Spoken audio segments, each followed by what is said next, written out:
Hello,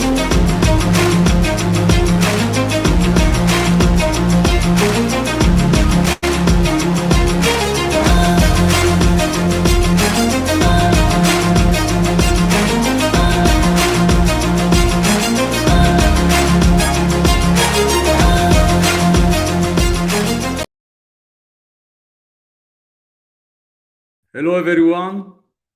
Thank you so much for coming to our pitch day. As every one of you know who is following us, we go live at 5 p.m. UK time any Tuesday. And we always bring our great founders up to 4 any Tuesday to talk about their great venture, how they want to change the world and make the world a better place to be. Today, we have 4, of course, great founders. I want to start with the first one. So these are our 4 founders, and I will introduce one by one as soon as we start. So let me start immediately talking about our first one. Let me introduce Davide Balbi. Davide is the founder of Impact Zero SL. Impact Zero SL is based in Italy, biotech and aquaponic, greenhouse agritech. David is in a Serie A stage and round and is seeking for euro 500k. How's it going, David? I'm fine, thank you. What about you? Oh, good, and thank you for coming. I'm always good. When I'm with founders, I'm happy. So my day is good. Thank you so much for coming. I'm very pleased to have you with us. I'm a big fan of. I'm very happy to see Italy taking the pace of the rest of Europe in venture capital as an Italian. Of course, I'm a big supporter of the globe. Davide, if you want to give an introduction to yourself, and after, please, just go straight forward to your pitch. Okay, I do aquaponics. I love aquaponics, and we are willing to do something better out of this world. And we are looking forward to enhance. I'm CEO for a company, and I'm the leader of a group of people, a team of people that believes into changing global agriculture with the global ecosystem, with the aquaponic ecosystems.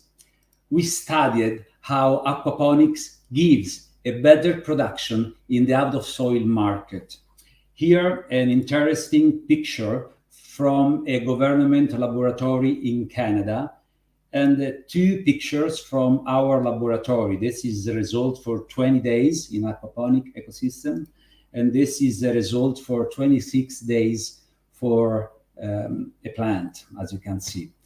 Let's talk about the solutions we bring to the market. The sea fish population is dying, and we are creating a project to adapt sea fish to fresh water. Our greenhouses, aquaponics, bring a solution for the decreasing of arable lands and the increase of global population. In our ecosystems, we harvest vegetables chemical-free, while agriculture is killing lands, and we give solution.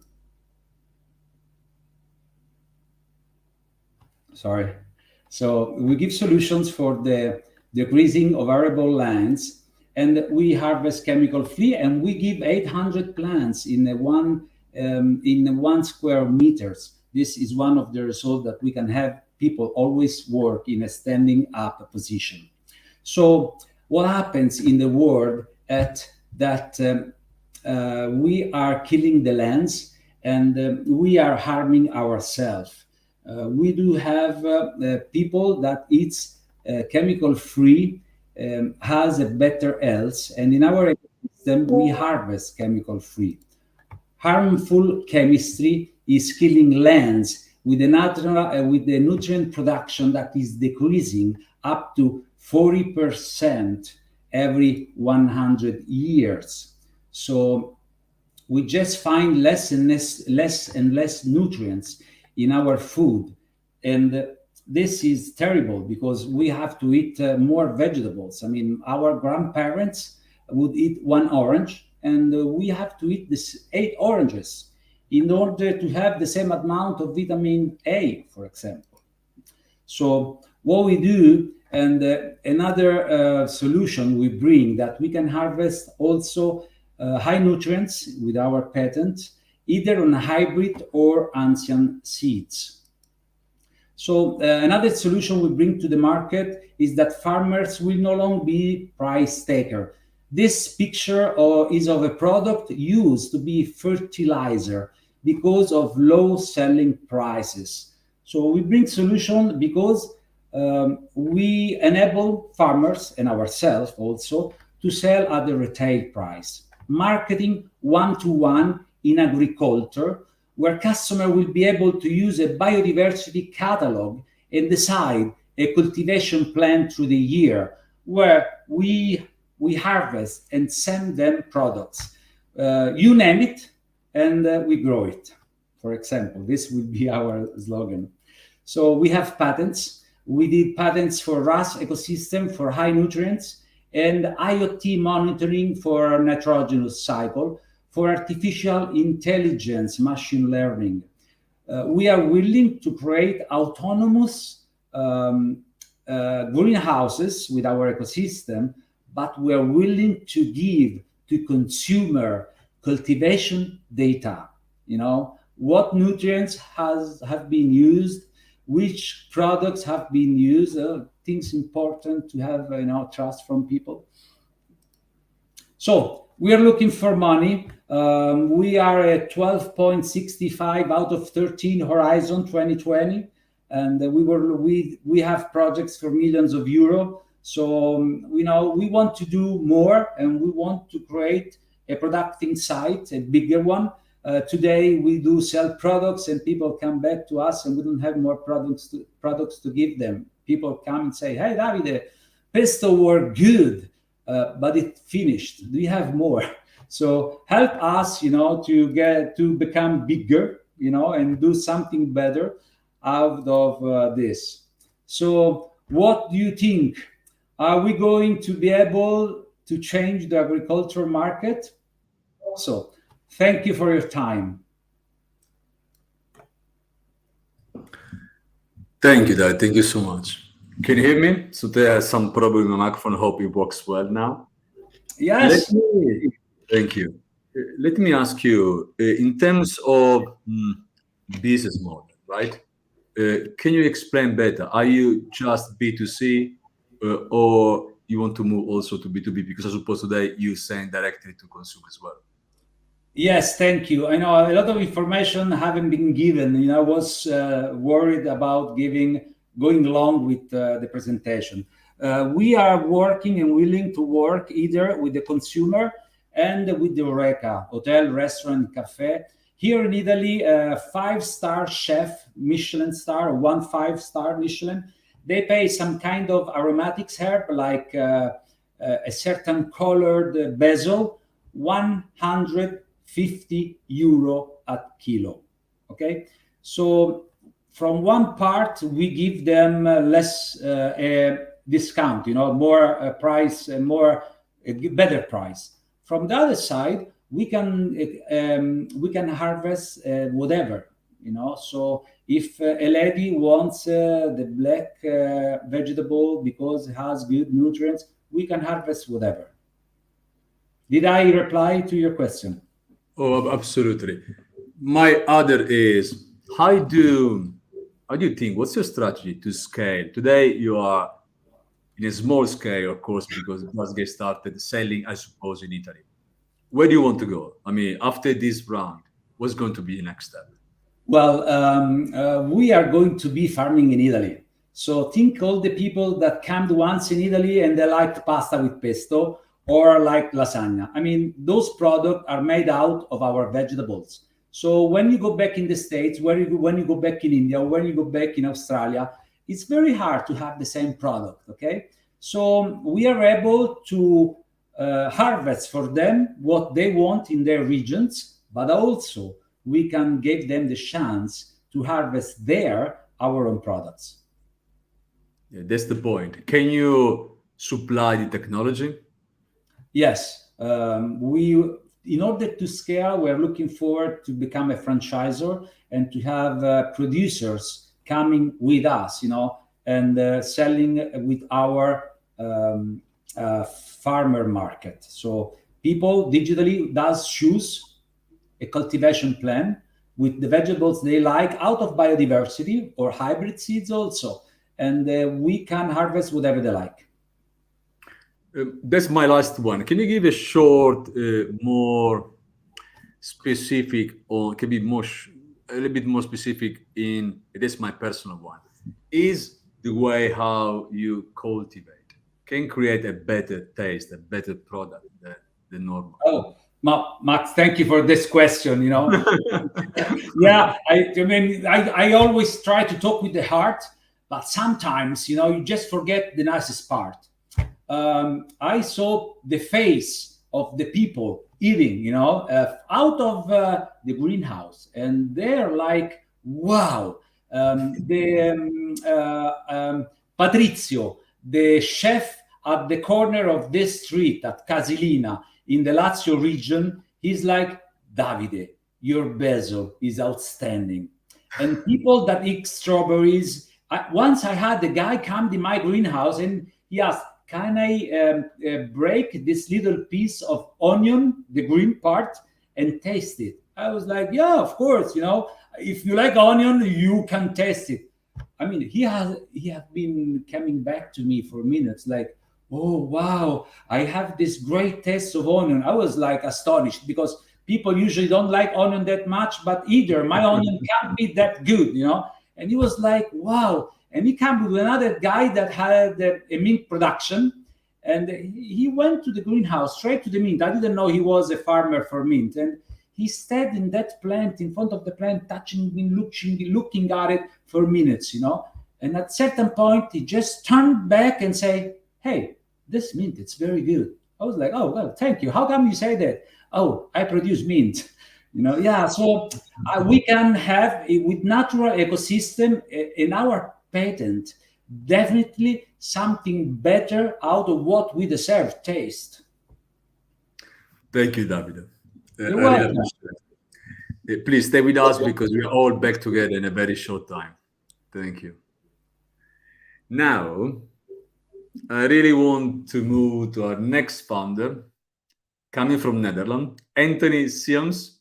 Anthony is the founder of Cotit, as I say, headquartered in Netherlands.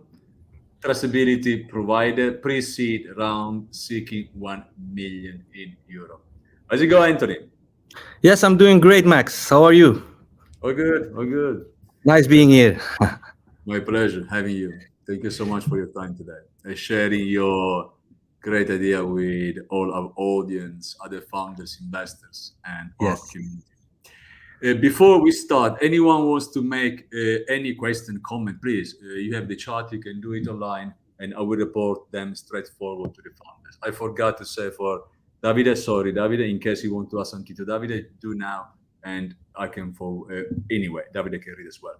So, Anthony, before we move to the to business, let's talk about yourself. Yes, I'm Anthony Siams, founder and CEO of Cudit.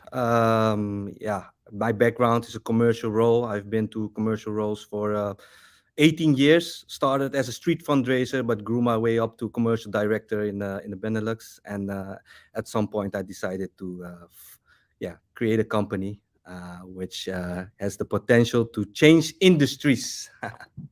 Let's do it. Yes, thank you very much, Max. So, check. All right. So they say data is king. But what's the point if the data is not visible to those who generate the data? You see, although there's cutting edge technology available, business processes are getting more complex, precisely because there are so many scattered systems and solutions throughout the digital business infrastructure. So, this makes data visibility even more challenging. That's why we at Codit decided to consolidate supply chain, business operation, and product usage data to get full 360 degrees visibility from raw material to consumption and even afterlife. See, the gravity of the reality is that there are so there's no such thing as 360 degrees visibility in business. And as you can see, the numbers don't lie. 62% of companies have no visibility. And as you can see, 62% have massive losses in finances because of supply chain disruptions. So that's a big, big problem.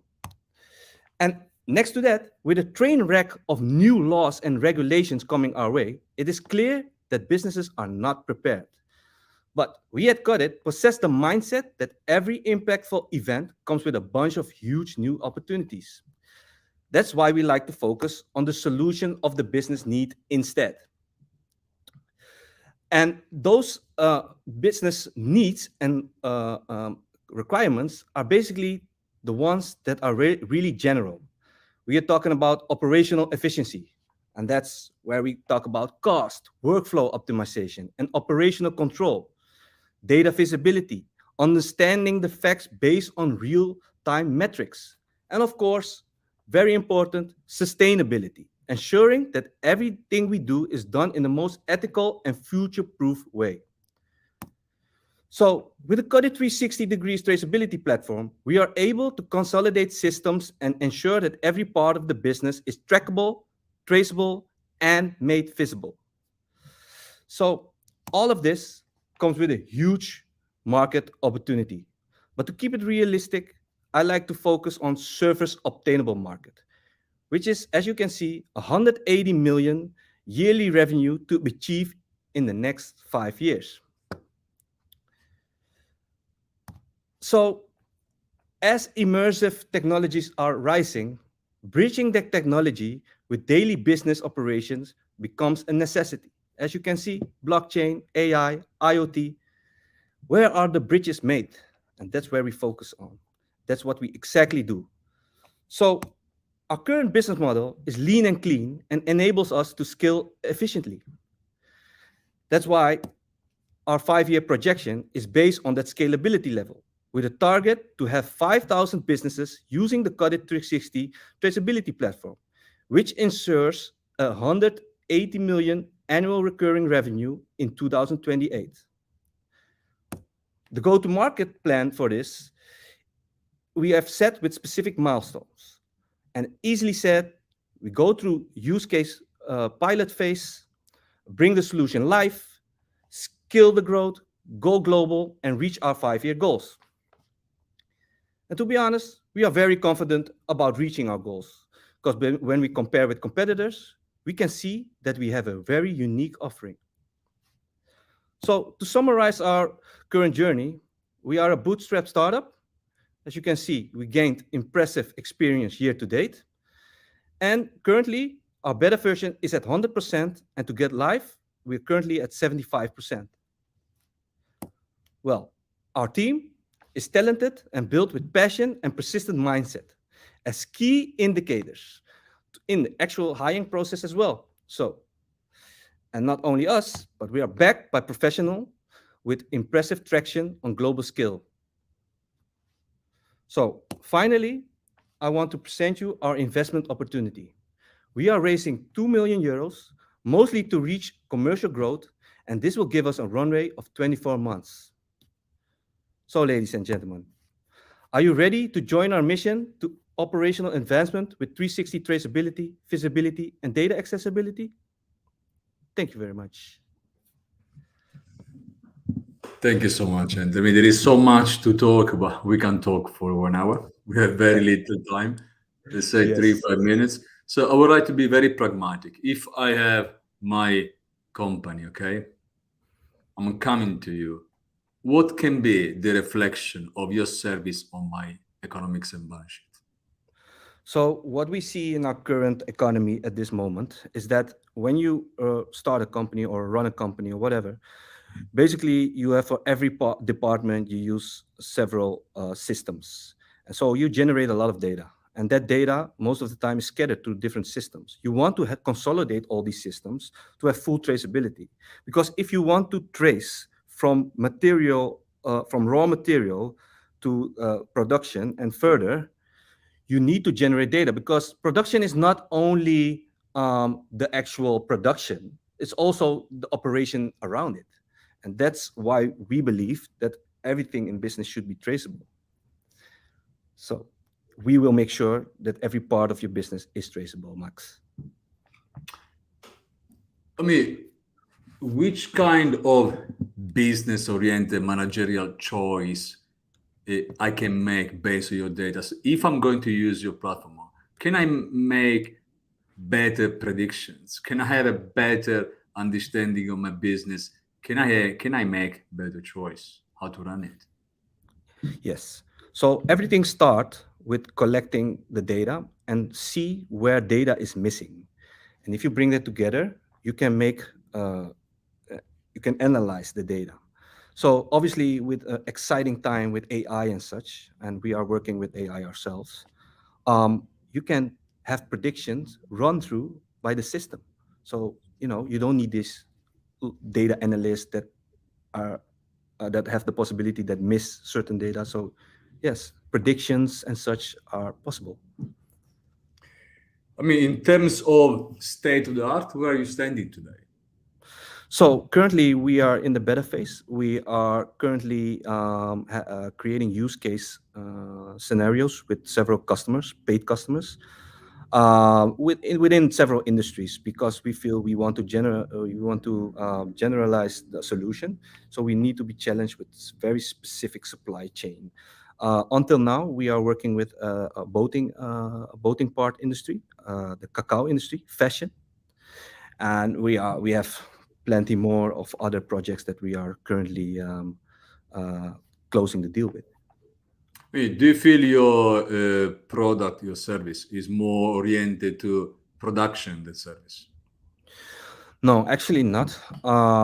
Although production is a very important part of it, but as I said just said, it's not, from our perspective. It's not all about the production, because obviously when you run a team and you work with, for example, 100 people, and those 100 people get a company car and they drive nice Ferraris, for example, you're not that very sustainable. You want to have that data also considered within the entire CO2 emission reporting and such. Let me close with a little bit of technology, AI, IoT, blockchain. I mean, there is so much talk on AI now. Everyone talks about chatbot and so on.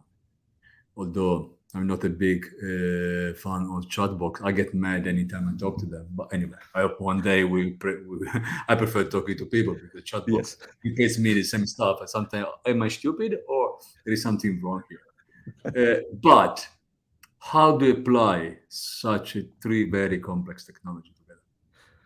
So as we can see at this current state we are in, we are very excited about ChatGPT and such, obviously, and blockchain. But we're talking about Web 3 often. But Web 3, we're still in Web 2. Where's the bridge from Web 2 to Web 3?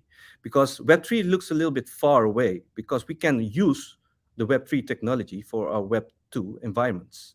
And that's what we exactly focus on. For example, a product, this shirt, I can make this shirt very unique, because I can put a number in my label with the NFC.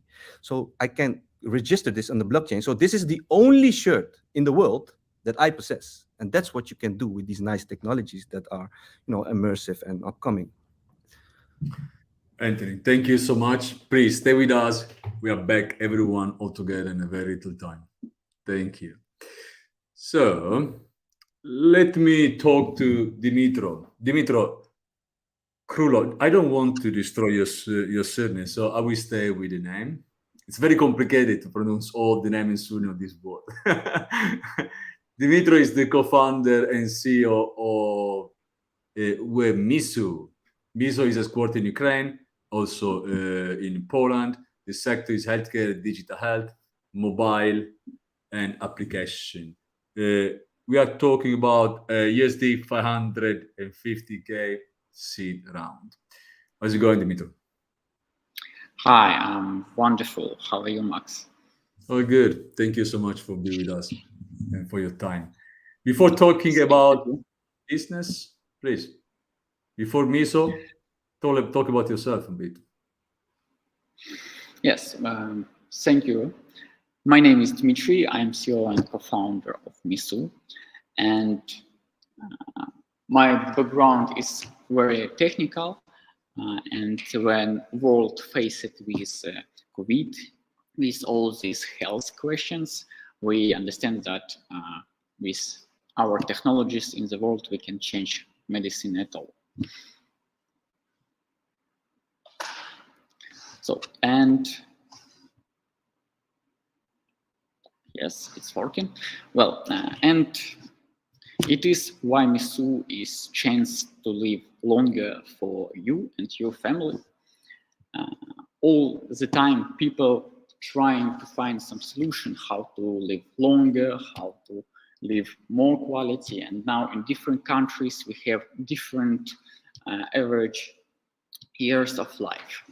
But still with this modern society, with this future life, with these amazing technologies, we have more than 72% reasons of death from heart diseases.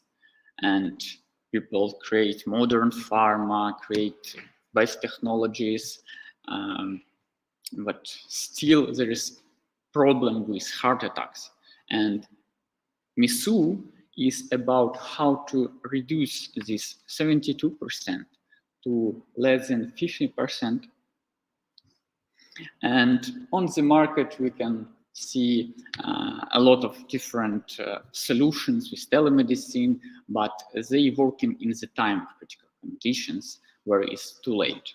And it is why we created one unique solution for all markets, for all patients. These applications collects data from any smart device, analyze it with machine learning and AI, and predict critical conditions before they appear. We tested our application in Ukraine, in government clinics, and more accuracy, more than 80%. We connected to Misu application. We already connected to Misu application Apple Watch, our own smartwatch, and we already working in Ukraine. We already working in Ukraine with the biggest health data, with the biggest health database. We already and our secret sauce is about to give people scenarios of their health, to give forecast for next weeks and years what will happen, and if there is any risks, to give immediate recommendations and help for people. In the next steps, we are moving to give people better mental health. First of all, it's people with PTSD, connect pharma to determine the best medicines for people for any diseases. And as big data we can take, as more diseases we can predict, we can prevent, and give people better life. So we're already working with insurance companies, with government, with farm companies, and for last 6 months we had private negotiation with presidents. We was in a lot of countries, a lot of exhibitions, and we have first action, sales, and users, and all of this is possible only for our team. I think it's the best team. We have developers, scientists, we have sales, we have all needed people to work. And I know that Misu change primary medicine in next 1-2 years at all. We will connect all smart devices. We will work in all countries. And also, we already connected a lot of partners, which help us to provide the best service in Ukraine and in Europe. So, thank you. I am ready to answer questions.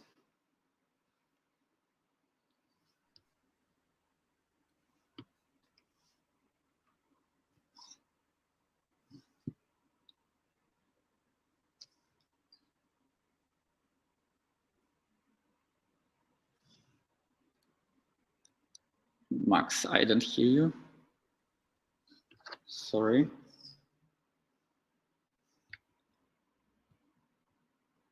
Voila. Now I should be back. So I told you today microphone does like me. My question is, let me rephrase.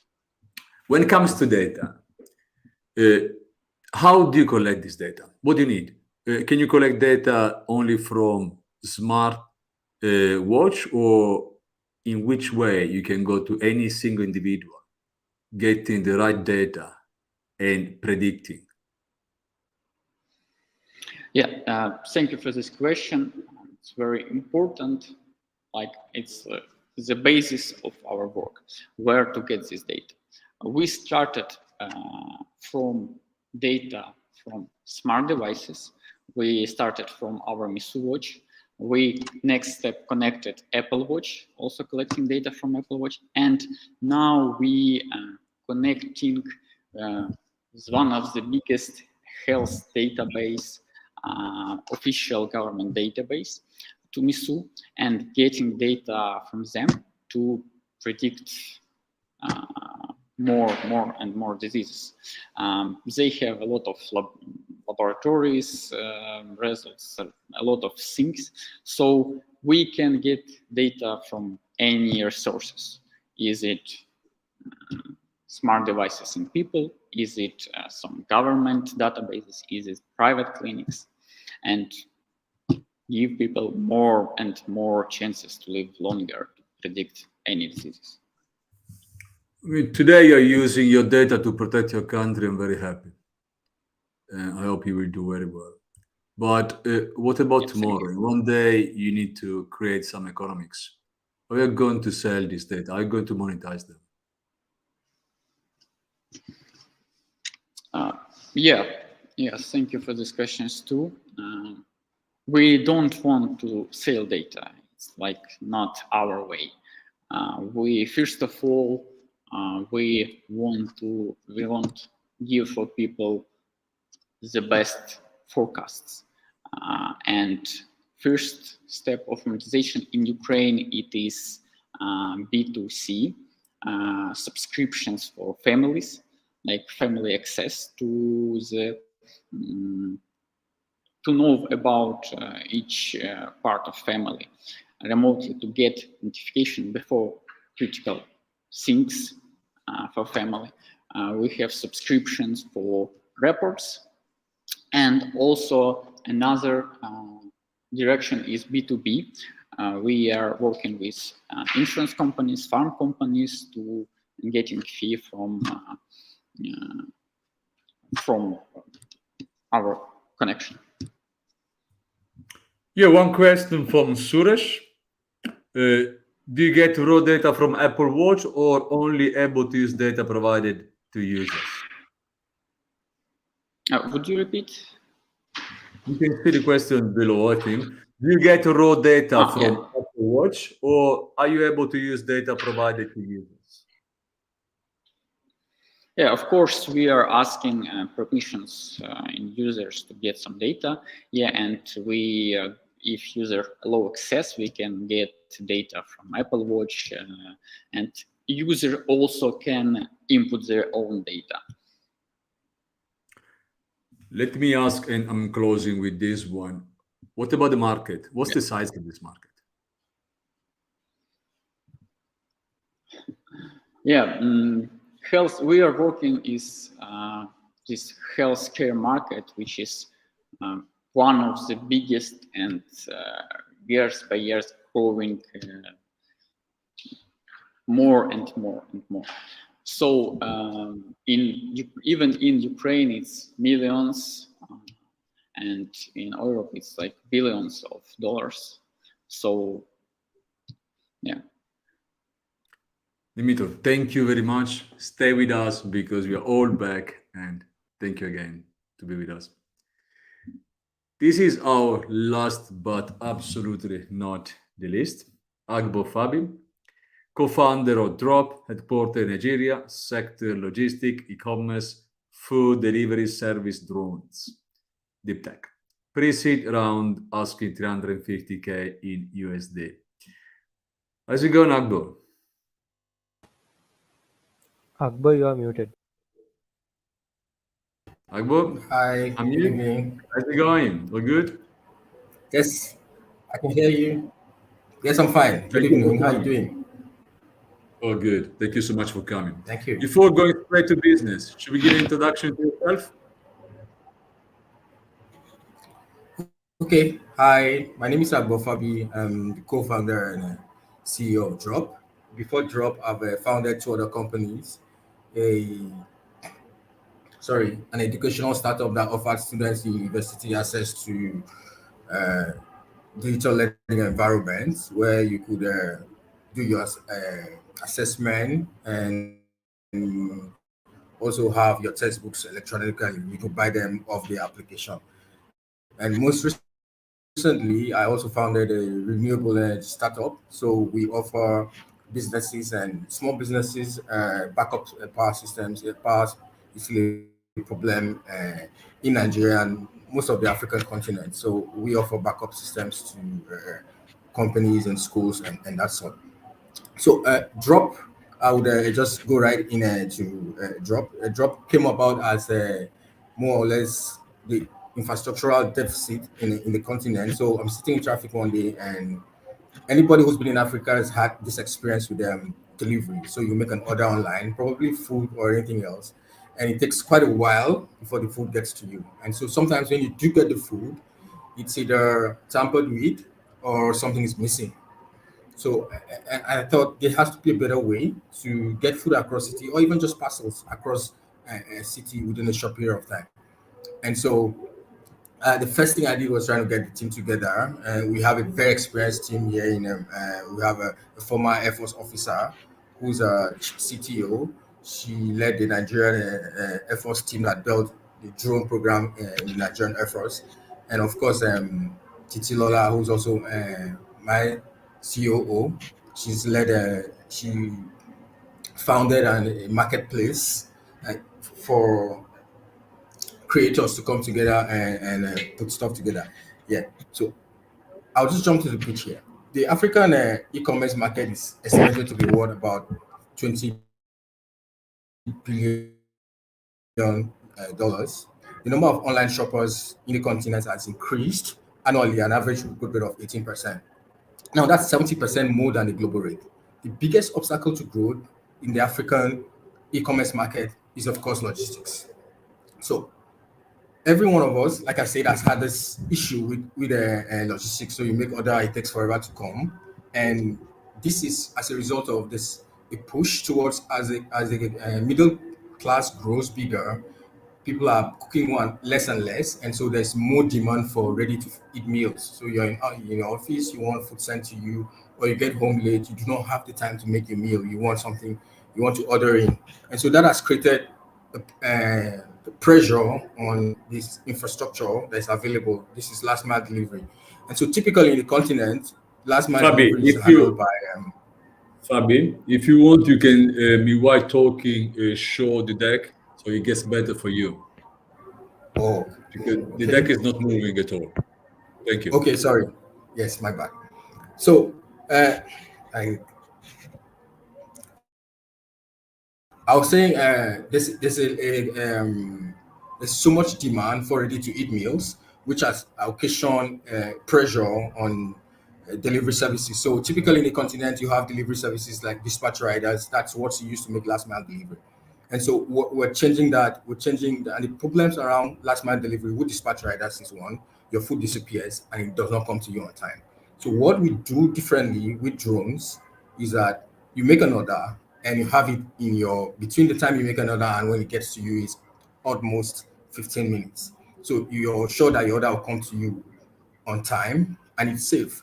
It's not going to be tampered with. So typically we get asked, oh, why this particular vertical? Why food? We feel like for a new technology such as this, food makes sense because of the repeated orders and it's time bound. So if you make food order, for example, a lunch order, you want it to get to you at a particular time. So it makes sense for us then to use this technology for this particular vertical radar. Now we have in terms of traction, move the drop this. little bit here. Yeah. So in terms of traction, we've gotten a regulatory approval, and we've also signed up. We've signed up 600. Signed up 4 restaurants, pushing out about 600 orders daily. We are currently designing our drones, but for a pilot phase, we've modified a particular drone that is available in the market, which will allow us to carry on with the pilot program, which we're launching soon. I'll just go back a little bit here.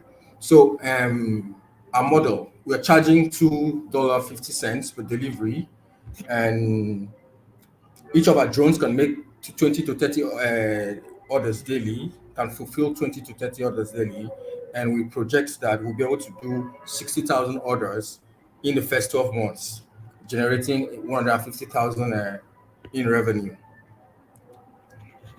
We are raising 350,000. Yes, 350,000 pre-seed.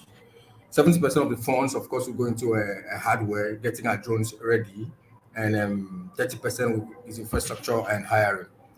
We're excited, really, really excited about what we're building here in Drop, and I will take some questions. Thank you. Thank you, Fabi. I mean, my eyes go to 2.5. Are you sure that price can be capable to create good revenue and profit one day? 2.5 per delivery. Yes, so we've at two. There are very few businesses, drone services in the world right now, and we've played with several models. But for our pilot phase, we've seen that at 2.5 would allow us gain the market share that we need. And I think at this early stage, it's not about us turning a profit. It's about proving that the technology actually works, and especially in an urban center. And so we are also playing with other pricing models, like a subscription service or based on distance. So if you're making an order for somewhere longer than where we go, so now we're charging you per a mile or per kilometer. So, but for initial phase, we're keeping our pricing at 250, and then our numbers work for that price range. In terms of drone production, are you going to make them or are you going to buy them? We are making them, and because I'll take your question in two phases. We're making the drones. As I said, we're already developing our drones as we speak. But for our pilot phase, we have modified a particular drone that is in the market to allow us enter the market. Now we're making them because the other verticals we want to go after are not just food. And so for us to be able to serve that particular market, we need drones that are able to do what we need them to do. And so that's why we would, after the pilot phase, our drones would be able to come upstream. Suresh, this is a very good question because I was exactly asking this one after, not because I was, but because Suresh did. Do you have a regular approval? How do you manage the safety of people as the drone flies above? Yes, we have a secured regulatory approval. In terms of safety, we are working very closely with the regulator. We are also, I think this is in our second year. We've spoken to them about also developing a sort of navigation system for drones. And so any it is still in very early stage. But what that means is that any drone that is flying in that airspace can communicate and know that another drone is in this airspace. So that this will create some sort of safety buffer, so there are no clashes. And if there are maybe helicopters which typically fly in the same range, the application will allow us to know that okay, there's an helicopter or there's another flying object in that same space. So yeah, we have a good relationship with the regulator, and I believe it will continue so. Your current market, I suppose, Nigeria, where you are based, and what are you going to do next? You want to expand it all Africa before moving outside, or you want to just keep yourself domestic? No, we actually have conversations with big logistics companies even outside that operate even outside Nigeria, and it's about in this case it's about moving maybe a parcel from a warehouse to maybe somewhere in the city center. So yes, we are open to expanding our businesses outside Nigeria because we see that with logistics, the future is actually UAVs, and because it's safer and it's faster.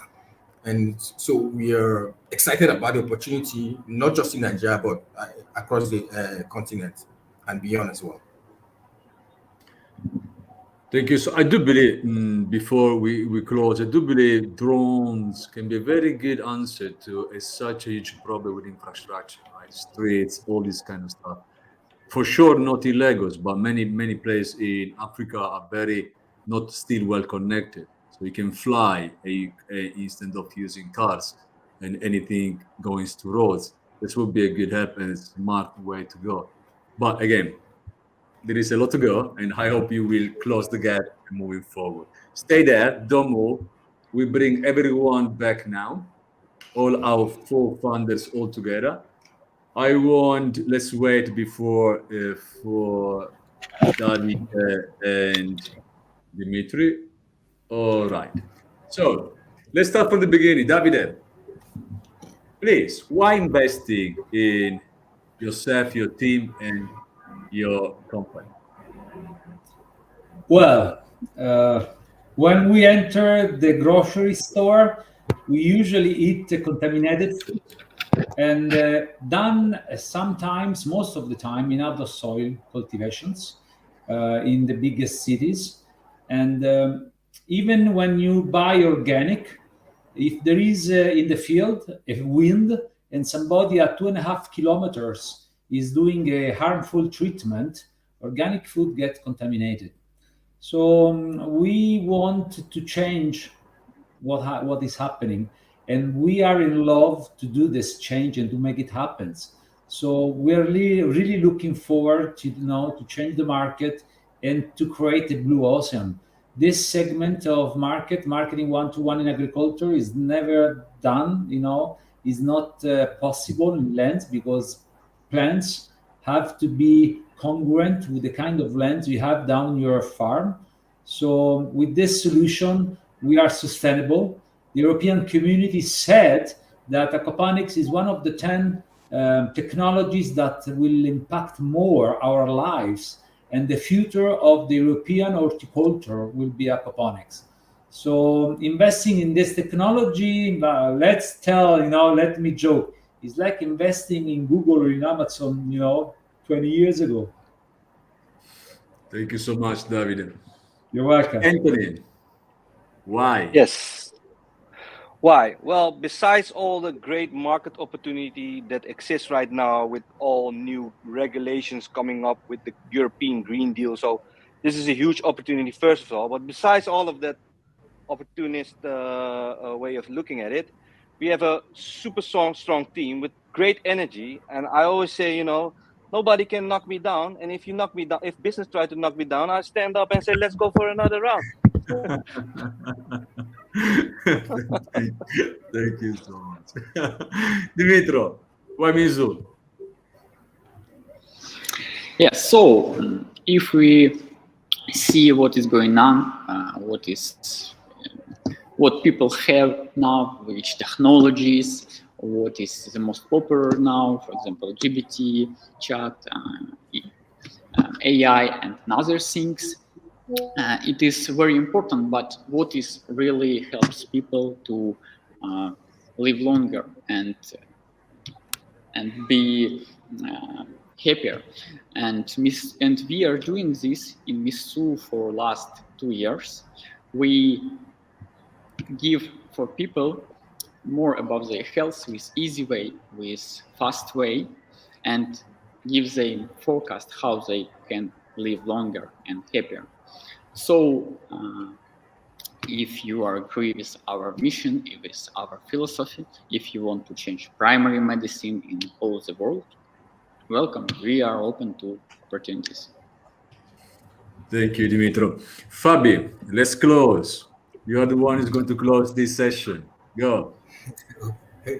Yes. So why invest in drop? Two things. The technology, the use cases for UAVs are almost right now. It's an infancy, and so the opportunities are boundless. So you're talking about air taxis. You're talking about deliveries across lifting of even displacing traditional courier services. So that is one. Two is a team. We've put together a pretty solid team. With experience both in UAV design and development of UAVs, as well as businesses that we've run in the past. So yeah, those two opportunities should make investors keep them at ease and see that drop is actually UAVs is actually the future of logistics. Thank you, Fabi. Davide, Anthony, Nitro, Fabi, thank you so much for being with us. Thank you to everyone who is watching today our pitch event. We are back on Tuesday next week, 5 p.m. UK time. And again, thank you to everyone, and I wish you a good evening for the one is evening, morning, or night. Thank you.